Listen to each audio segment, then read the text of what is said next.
Welcome inside episode 627 of the Locked On Senators podcast. I'm Ross Levitan on the outskirts of enemy territory in Winnipeg, Manitoba, alongside Brandon Pillar up in the Blue Mountains, and this is the biggest show in LOSP history.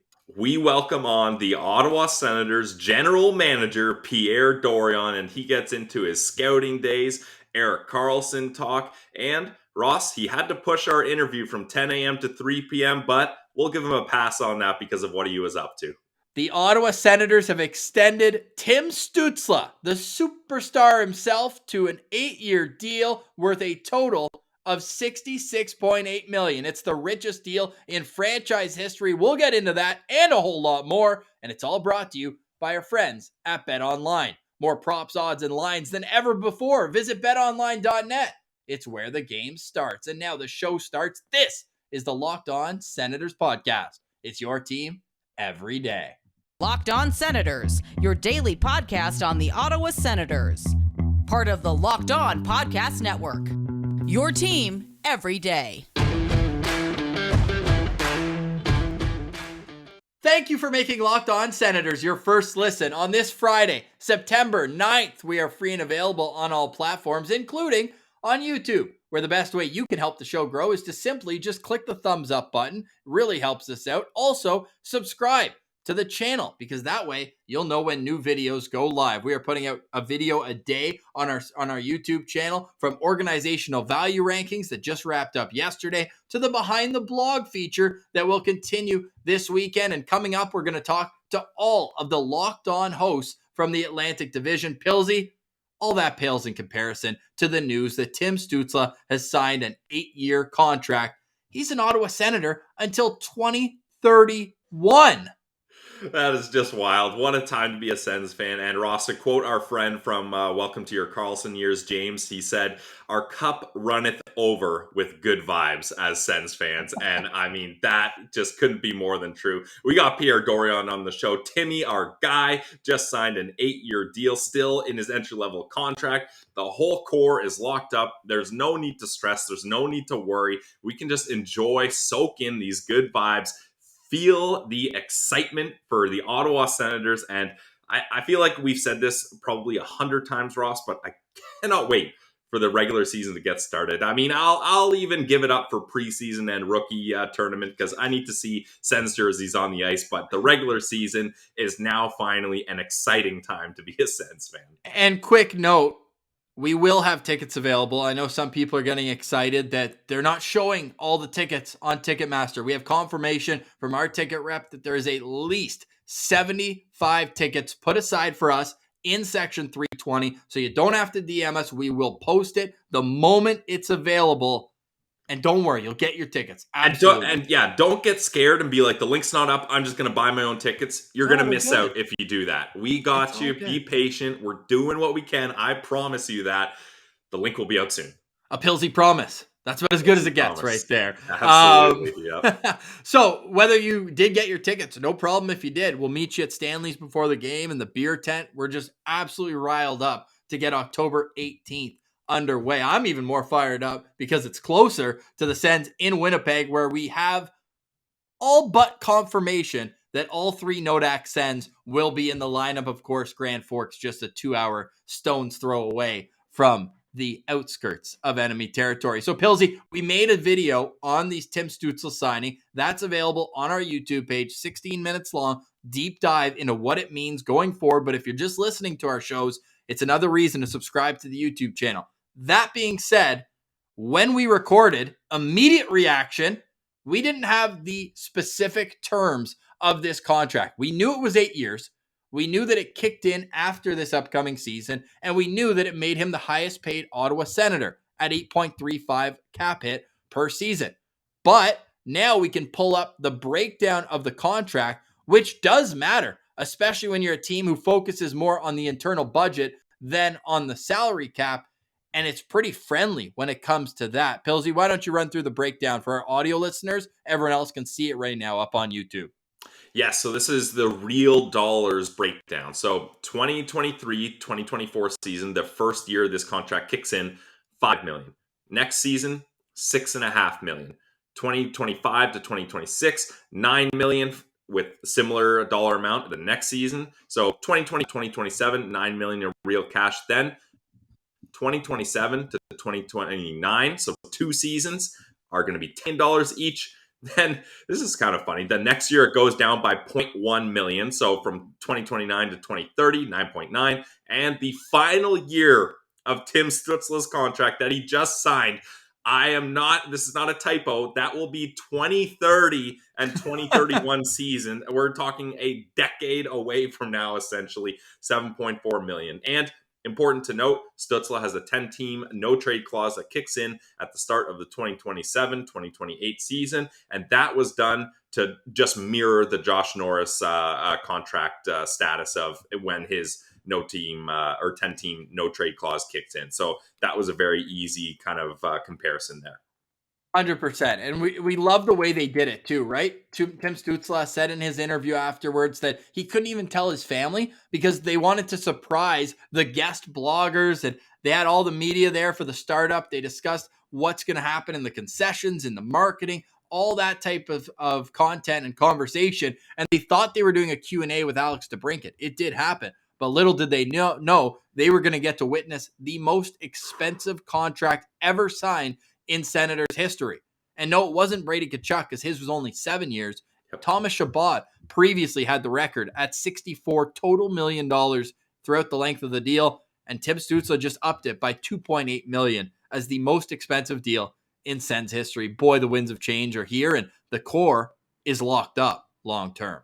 Yeah, that just feels so good. Like to know that basically up until Drake Batherson's contract is up, you're looking at Brady Tkachuk, Josh Norris, Tim Stutzle, Drake Batherson, Thomas Chabot, and you get 3 years of Claude Giroux in there as well. And then, hey, even tack on Matthew Joseph is also signed long term. So to have those guys as a steady, stable group, it feels good to be an Ottawa Senator after years of a anxiety bringing visit to Cap Friendly for Sens fans. Well, we get into some of the stresses that Pierre Dorion had over the last 5 years.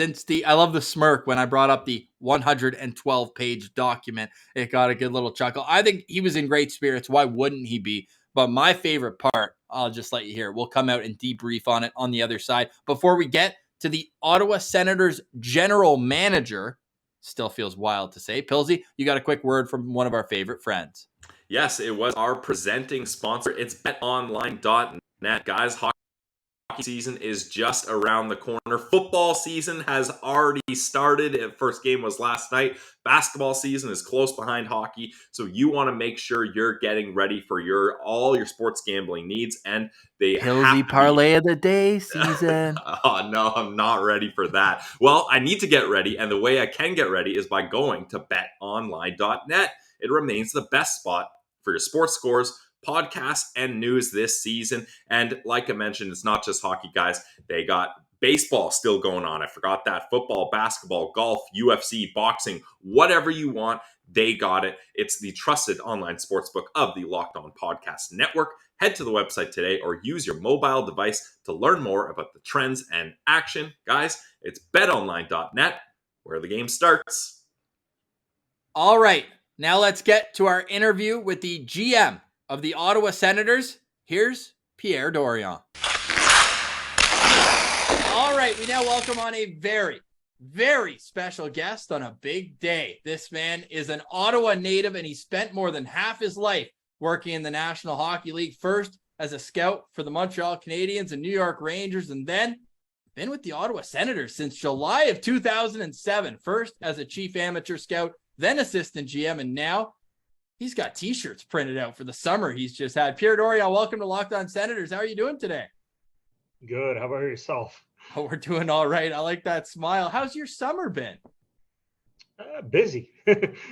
Busy, except for about 4 days, 2 weeks ago, where I played a bit of golf in front of people. It's been chaotic. Were you able to sneak out of town at all, or was that a Women's Open event probably the Yes. most you had off? Yeah, that week, Monday to Thursday, is the most I've had off this summer. Talk about the anticipation and the excitement you've felt in the city this summer. Like, you've been here for a while, like Ross mentioned, and I'm sure no summer has the city of Ottawa, the people you're bumping into, the staff of the Senators. Like, this has to be the most positive time you've been around. How exciting has that been for you personally? Oh, it's been, I think, we live day-to-day Ottawa Senators, and just talking with fans, just going to restaurants, being around town, Sens hockey, sometimes dropping them off or picking them up. People cross your path and you realize it. And really, not a lot on social media, but I saw it when I was at the Canadian Open. I played in the Pro-Am on Monday and Wednesday, and the amount of people coming up to me, and I was taking more selfies than LPGA players and signing quite a few autographs. And I'm not one that really likes those things, but you like to make people happy. I think that really showed I think how much people are excited. No doubt. How'd you shoot in that Pro-Am? Well, in the first one, I will just say we were 3 Ottawa Senators, Claude Giroux, Brendan Bell, myself, and I was by far the worst. But I did chip in on the last hole. We were rain delayed on 11. I chipped in for birdie. Nice. And then I was brought out. Audie here in Ottawa brought me out for the Wednesday one, and I was definitely the worst out of the 3. But I got really good tips from In-G Chung's caddy. Really helped me out with my swing, and since then it's been pretty good. So that's I think awesome.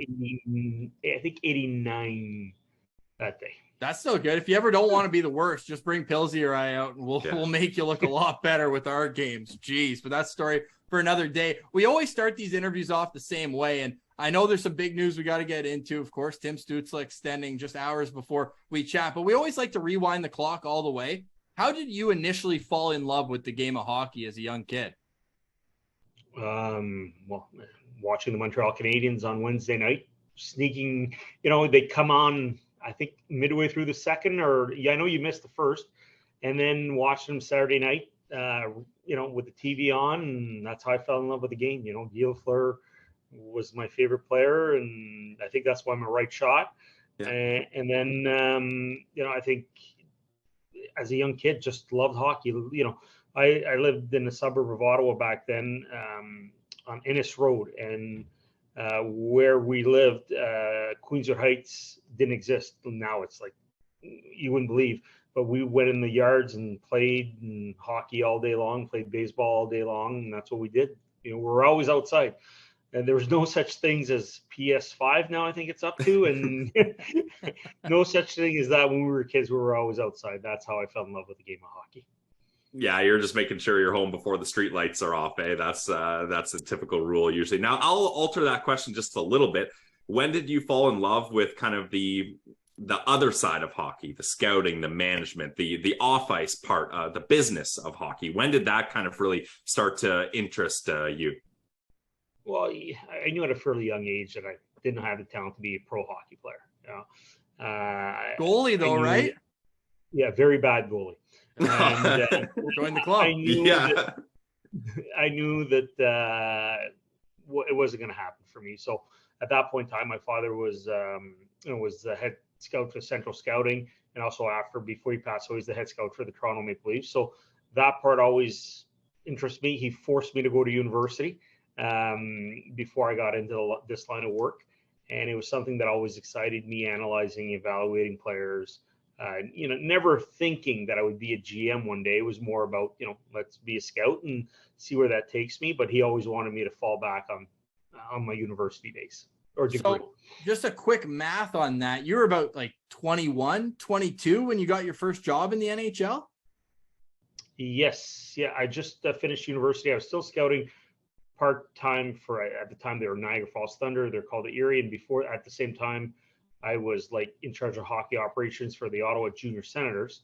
For me, like, contrary to a lot of people, I didn't have much of a life in university because I got home, did my homework, went and watched junior or Bantam games, midget games, and because I was scouting junior, and then I got my first job at 22 years old.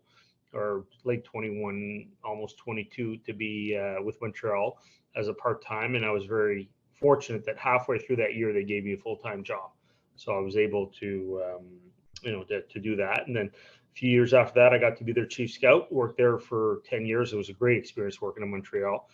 Then worked with the Rangers for a few years. And then, Brian and Tim Murray brought me to Ottawa here as chief scout, and then worked my way up from there to director of player personnel, assistant GM to GM. Well, it helps when you make a splash in your first draft, something that I've been meaning to ask you for years. I know you traded up from 18 to 15 to select Erik Karlsson at the Canadian Tire Center, or whatever it was called at the time. Where did you guys have Karlsson on your list? Was he like a top 10 guy that you couldn't believe was falling? Yeah. He was 6, 7, or 8. I don't want to mislead you there because we're going back quite a number of years. A few years. I always remember we had to list him at 5'10", 162 pounds, I think. And Brian knew that, it wasn't just me. Our Swedish scout liked him. But, at that time I was making the decision, and, Brian made the ultimate final decision. And I think he went to me, he goes, Pierre, you want to draft a 5'10", 160 pound defenseman? How long do you want to work for me? And I said, a long time, but this has got to take. And he turned to Tim, and Tim says, no, if he says to take him, take him. And, it was a turnover of staff. So lots of responsibilities, but, it turned out well for the organization. Yeah, I'd say so. I mean, it's still paying dividends with the news we got today with Tim Stutzle signing the contract. But before we get to the contract, I know that was kind of a weird scouting year where the season just ends abruptly at the start of March. The draft gets pushed back from June to, I think, 1st August and then October. Like, how did it affect your staff and having 2 top 5 picks in terms of deciding on which players to do? And you haven't seen them in 6 months. Yeah. It was fortunate that I went over to Europe, and I think I spent about 12 days, looking at Raymond, obviously. What's the other right winger that Holtz? Jersey took? Yeah, Holtz. Alex Holtz. Yeah, Alex Holtz, Raymond, watched him head to head. Obviously went and saw Tim play a few times in the DL, which was great. I saw a few other Germans play at that point in time. Those highlights were crazy. Yeah, and watching the guy that Florida took, the Lundell. Oh, Lundell. Yep. Yeah. So spending about 12 days there, so I knew those players, and a lot of credit goes to our scouting staff.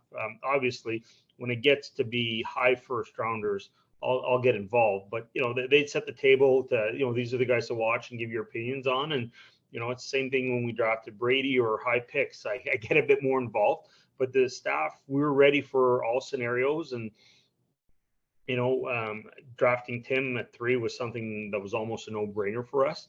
And then we had debates at 5, but we just felt like Jake Sanderson was too good to pass up on, and we were ready. And I think the fact that it went on a bit longer gave us extra time to prepare.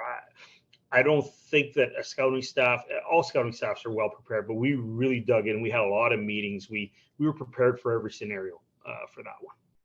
Yeah, Ross and I can even attest that was the draft that we spent a lot of time covering too, because there was no hockey on, and we were stoked that the Ottawa Senators had 3rd and 5th picks. So we spent a lot of time diving into that as well. Now, Pierre, I want to ask, how translatable and how kind of valuable are those skills you learned as your long time as a scout leading into a general manager job? And how involved are you still in the scouting process? Well, I'm not as involved as I once was. It's not fair. This year I got involved. Obviously, I went to the World Championship because there was a lot of guys that were going to go in the top 10. I spent some time in Finland. Previous to that, I went to Europe to watch a few guys play. I went to the under 18, 2 other trips previous to the World Championship. I think the best way to analyze my skills is I'm a talent evaluator. Obviously, with amateur scouting, there's way more projecting than what there is pro scouting. But over the years, being and watching mostly NHL, it has helped me become even a better scout. I wish I could have watched the NHL first, and then you go and do some amateur scouting, and then maybe I wouldn't have made some of the mistakes that you made in the past. Right. But the one thing is you're dealing with 17 and 18-year-olds, and they change so much. They change so much from the time they go from 17 to 18 to 19 to 20 that sometimes you have to be a bit lucky. Sometimes you can put as many stats on your side as much as experience on your side, and that's what I've tried to do. You know, I'll always say, I always thought I was a pretty good Chief scout, but I think Trent Mann was a better Chief scout than I am, and I think, and in doing that, I think I helped form to be a better scout than I was. And, you know, and that's why he's got a promotion now as assistant general manager. He's a very bright guy, and I'm very happy for him. You know, it was a no-brainer for me that he was going to be, you know, we were thinking the two-man model, that he was going to be one of the two. I love that. I have a question for you later that I'm going to ask you to compare yourself to Trent Mann, but it's not in the way that you think I'm going to. To your point, though, Jake Sanderson's a perfect example. When the game stopped, he kept going up the rankings. The more people could watch the video and the improvements, as you said, the age, it's so hard. Would you be in favor of moving the draft year to 19 instead of 18, or do you like it where it is now? I like it where it is now. I think the model we have now is very good. You draft someone, you know, we have 3 great development people with Sean Donovan, Jesse Winchester, and Wade Redden. It's really the model that I like, of having at least a defenseman on the staff. And I just like, you can draft them, you can work with them for 2 years. They get to be more important at the junior level if they're there, or in Europe, or at the college level.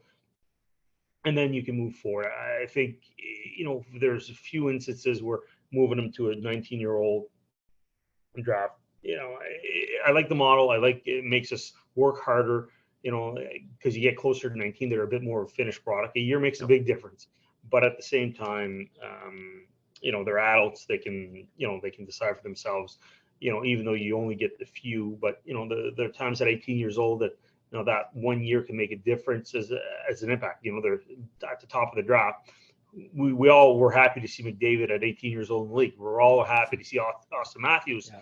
Maybe not the first game against us when he scored 4 goals at 18 years old. Who won that game? Still won the game, though. Yeah. Come on, you got to say. Yeah, but, you know, all happy to see Sidney Crosby. So I think keeping it the way it is, I think it works well. The NHL, they got smart people. They'll figure it out if ever they want to change it. But I think the model we have now is very good. You'll let us kick and scream about guys like Ridley should be playing the AHL the year after the draft, but you'll leave that to us. You know, I'm in Winnipeg, though, Pierre, so I got to ask, when's the Nodak pipeline getting revitalized? I mean, you got one guy left, but it was fun having 2-3 guys. Is that something, I know it's probably not at the top of the list when you're evaluating, but I've noticed, like with Roby and Lassie both coming out of Eels, you've got 2 guys from this draft who are both going to UMass. I know the Greg Carvel connection there as well, but is that something that lower down on the list you do look at, like, hey, this is a good program, they're going to get good help there, that once they're here, they'll be more ready? We do. I'd be lying to you if we don't. I'm a big proponent now. The more you got to draft good players, but your best chance for those good players to become NHL players is the best development path.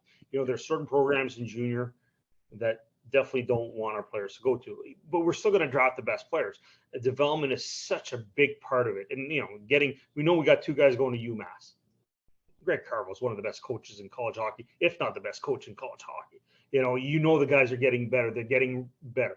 You know, we had guys at Notre Dame. Sometimes it's unfortunate, not at North Dakota, sometimes it's unfortunate guys at North Dakota. They're such a good team that defensemen don't learn to defend as well, you know, because they got the puck so much. So it's some things that sometimes it's an adjustment for them because they're such a good team. Which is nothing wrong. It's great to win. Winning is the best thing. We want that. But sometimes you got to look at the whole big picture when you're drafting guys. And we want guys to win, but, you know, sometimes you got to look at the certain nuances of certain programs. But when you have good programs where, you know, players are going to certain places and they're getting better, well, you know, you're always going to look at that. I want to touch on something you said there, talking about looking at the whole picture. I think that's important when you're drafting players like Tim Stutzle or making a decision to sign a 20-year-old to an 8-year deal at $66.8 million. There's more than just the stats that go along with it. Can you kind of tell us how much you guys evaluate the people behind the player? Because I think when scouts and internet people and the people that love the analytics, they look at Ottawa Senators drafts, they pull up all the numbers and they say, maybe it doesn't look like the proper pick at the time, but there's so much more than just the data. There's the people involved as well. And now we're looking at people like Brady Tkachuk, like Josh Norris, like Tom Chabot, like Tim Stutzle. They all seem like they're building a culture in Ottawa. How much do you look into the person that these players are when you're deciding, hey, are we going to commit to these guys long-term and for big dollars? No, we do look at who they are as people. First of all, they got to be driven. We realize that you got to love hockey. And the 5 guys you mentioned there, if you put Drake Batherson, they all love hockey. They all talk about hockey. They're aware of what's going around the league, So I think those are things that we look at. I think when we're committing to someone at 20 years old for 8 years, you're looking probably most likely the 8 best years of his hockey. So you got to know that they're character people, that they want to perform, they have pride, and it's all, if anyone knows anything about Tim Stützle, he's driven, he wants to win. He could have waited till the year, there's a difference of who he played with last year to playing possibly with DeBrincat and Giroux, the production, but he wanted to commit to this, So I think that tells you a lot about the people that we're dealing with, and as far as they want to win here, they're committed to being here, and that says a lot. And we look at that when we draft. Tim, as much as he's a high talent, he's a high character human being too. Just how he goes about everything. He knew that he was probably going to sign a contract. He's in tremendous shape right now. So I think you would put all those factors in. And a lot of credit goes to our amateur scout. They do a lot of digging about what type of people they are. And, some kids are different than that they will be at 17, that they will be at 21. But a lot of the time, if you're the hardest worker, we know about it. So it's just putting everything, into the blender and trying to figure out, if it's going to come out the way you want it to come out. I think that's some awesome insight. I think people really love to hear that. And just like we've had probably like 18 to 20 different prospects on our show over the last while, from Cam O'Neill to Tim Stutzle. And like you can see the maturity in the guys that are selected to become future Ottawa Senators. Now, I want to go back somewhere in between the meeting you had in Barbados when the 112-page plan was laid out to now. What was the most stressful moment for you? Was it that trade deadline in 2019, or was there another moment where you're like, okay, I got to dig my heels in here and really get going for the future of this club? Most stressful, probably the Mark Stone trade. Yeah.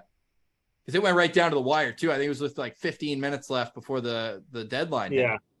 Yeah. It probably, that was the one, not, it just, Erik Karlsson, we offered him a contract. We knew he didn't want to be here. Yeah. We move on, Mike Hoffman was a situation where, probably the room was divided. Matt Duchene didn't want to be here. Okay, we move on. A lot of guys, I think Mark wanted to be here. We were close enough. That one was the one time where, you got to do it. He's not going to sign at the end of the year. You're going to walk away for nothing. So that was probably through all this, that was the one that is a painful, that hurts probably more than any other thing that we've done. But everything else, with all due respect, Eugene never told me, you got to trade him, you got to trade him, you got to trade him. He just let me do it, part of the plan. If guys wanted to be here for the long term, we'd do it. Guys didn't want to be at cost-effective prices, and everyone knows the relationship I had with Pajot. That was a bit tough, but when you look at it, you get Ridley Gregg out of it. And I think when Ridley Gregg matures and we're ready to win, at that point in time, he'll be more useful to our team. Bit of a Pajot type there too. Yeah, and I think he's just a throwback. Maybe a bit more skill. Yeah, we'll wait and see how he produces. But you look at what he did offensively last year in the Western League, and that was spectacular. And people don't talk enough about his underrated skill. It's the same thing with Jake Sanchez. I remember calling Jake after we drafted him, and I said, Jake, no one talks about how skilled you are. I said, I think I'm a pretty good evaluator of talent. You have a lot of talent. You have a lot of skill. And it's great. I said, don't worry about it, Then I said, are you promising me that you're going to come out after a year? He said, yes. Then he ended up staying 2 years. But, we won't hold him against it. That's for sure. Now, and I think with Mark Stone too, I think what was hard there is we saw the relationship between him and Brady. Yeah. And I think that's where a lot of Sens fans saw the value in Mark Stone. Obviously his on ice game is pretty valuable too. And Pierre, we got to ask, when are we going to get to see a release copy of that 112 page plan? Because Ross and I want to sift through that. We want to look through every detail. We're not big readers, but I will read all 110 or 12 of those pages. I think it's under lock and key. When you write a book, that's going to be 112 of those pages of your book, right? Yeah, I don't know if I'll ever write a book, but that meeting and the outline of a lot of that will probably be in it, because you knew that we were going to suffer. But at the same time, I think now you're seeing the fruits of our work are paying dividends right now, or are going to pay dividends as we move forward. 100%. We can't wait for this season, Pierre. One last question before we let you go. We really appreciate your time coming on the show. It kind of gives us a level of credibility as well. It was great to meet you in Winnipeg in the spring there. And final question is, Zach Burke's not available. Let's say he's at one of his brother's concerts. Who is strapping on the pads as the emergency goalie? Is it Pierre Dorion? Is it Gord Wilson? Or is it Trent Mann? Who's going in the pipes to finish off a game? I don't think it's Trent. It'd probably be between Gord and I. I can tell you until 2-3 years ago, my son couldn't score on me because we go on Christmas Day. Nice. Yeah. Fighting words. Last year, and he's only playing junior A. Last year and maybe the year before, like when he got to play under 18, he'd scored at me at will, so it'd probably have to be Gord Wilson. I think that's a good spot. He could do play-by-play from the color. crease. That'd be unbelievable. See him on the broadcast, scramble, get Dean going as well. Pierre, we can't thank you enough. Really appreciate it. It's been a phenomenal summer from the outside looking in. I'm sure the vibes are high inside the organization as well. And we're counting down until puck drops. And I'm sure you are too. And hopefully one day we can get a chance to do this again. It was great chatting with you. No, for sure. We're going to do this again. Whether it's right before the season or into the season, I'd love to do it again. Thanks again, guys. Stick taps to Mr. Dorion for joining us. That was a fantastic conversation. I hope you enjoyed it as well, listening or watching it. He seems to be in great spirits. And Pilsy, my favorite part of it is how excited he seemed to do it again. And we got way more we want to get into. One question, and it was a listener. I wish I could give a shout out, but I can't find it right now. But there's more questions. Like, I want to hear the Trent Mann, Shane Pinto pick from the 2019. We have so many more topics we want to dive into with Pierre Dorion, but he was honest. He was easygoing, and that made for a great interview. We hope you enjoyed it as much as we did. Yeah, we can't thank Pierre and the PR staff enough for allowing us to do this. Like, that was really a highlight of our broadcasting careers, if I'm being totally honest. And to have him be so candid and open with us, and it seemed like he was having a good time. And I'll just say there's probably a good chance that we can do this in the future as well. So we'll be very grateful if that is the case. And yeah, getting into any of the drafts that Pierre Dorion has been a part of would be a lot of fun to learn a little bit more about behind the scenes, what happened on draft days. 100%. It's the start of a new era for the Ottawa Senators. At least it seems that way off the ice, with them inviting Lalims Martian and others to the CTC yesterday. We chatted with Martian. Unfortunately, he's in meetings right now. Otherwise, he'd jump in and tell us more about what his week or what his day was like at the CTC. So maybe we'll do that as a YouTube exclusive next week when we can find the time to, because I think people will be interested. And next week's Sens Central Citizen, Frank Senators at Sleep and Baker,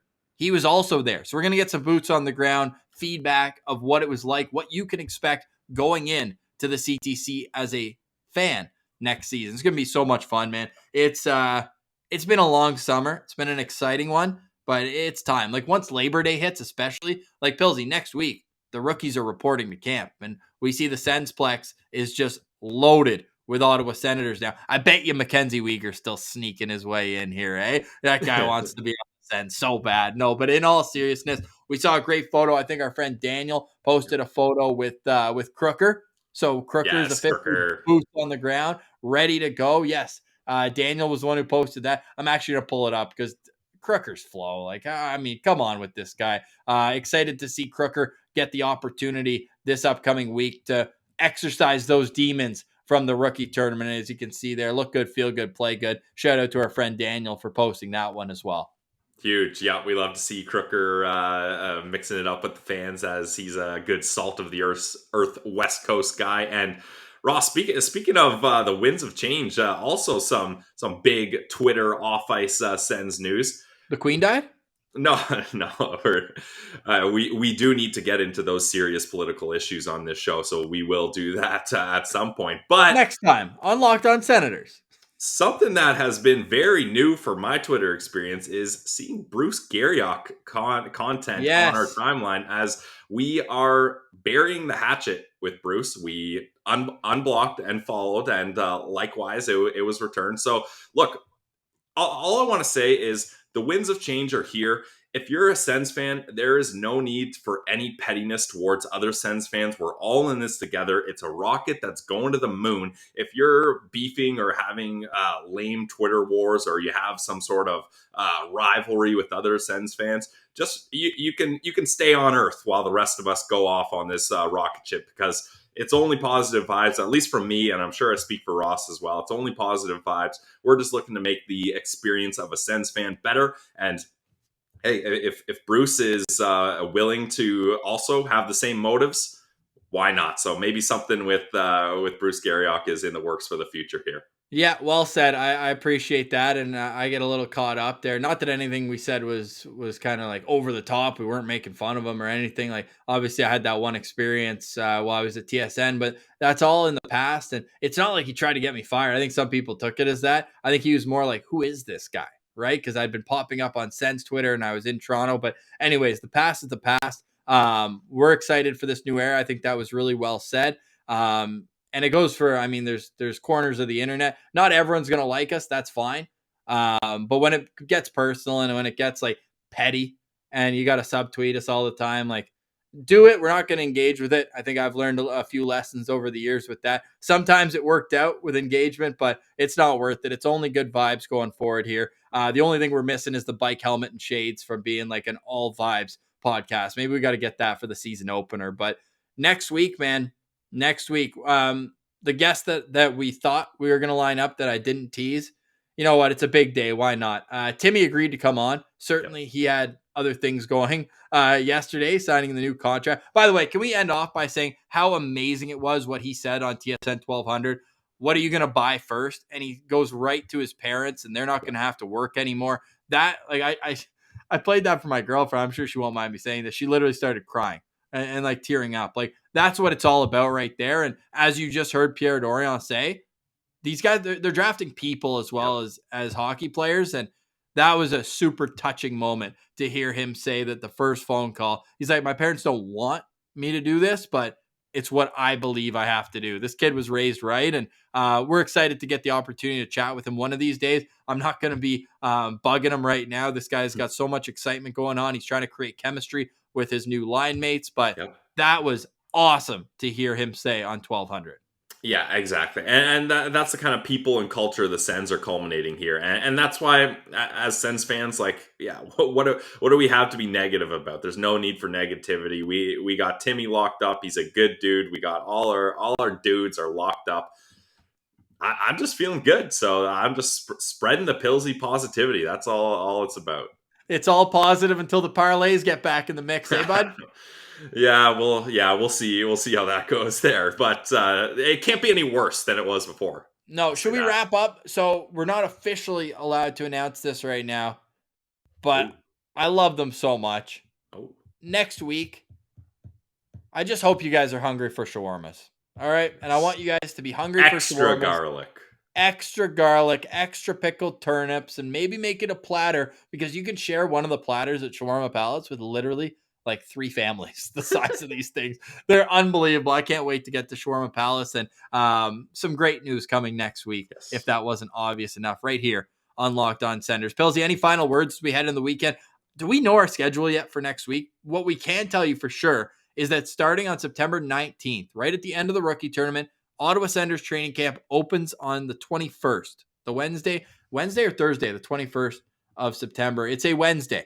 That's when Sens report to camp. The start of that week, September 19th, we get back to 5 shows per week. Audio shows. You know, YouTube, we've been humming. I was going to say, you're talking like we've only been doing 3 shows a week. We've been doing like 7 pieces of content shows a week for the last couple of weeks. But yes, we will return to our regular scheduled programming for all you guys. So next week, I think we're probably going to go Tuesday, Wednesday, Friday. Full disclosure, I'm going out of town for a wedding here. Almost like a last get out of town before hockey season is upon us. So Shout out to Parker and Alex. It's going to be a great wedding up in Banff this weekend. Excited for that. But when we get back, so I think, Tuesday, or maybe we do Wednesday, Thursday, Friday. But I think stay tuned on Twitter at Sens Central, because the Sens rookies report for camp before the rookie tournament next weekend in Buffalo. So I think once we see the schedule for that,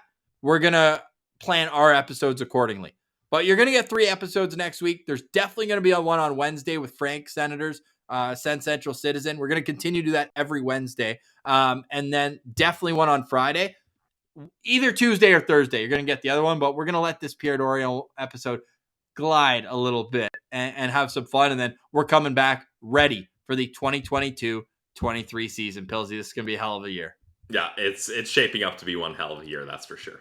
Year 4 of the Locked On Senators podcast. Season 4 starts the next time that we talk. Be a friend, tell a friend. There's no better time to hop on the Sens bandwagon, and we'll be here every step of the way. The postcast is coming back. The good vibes are rolling. For Brandon Pillar, I'm Ross Levitan. A special thank you to Pierre Dorion and the Senators PR team for making that happen. This has been the Locked On Senators podcast. Your team every day.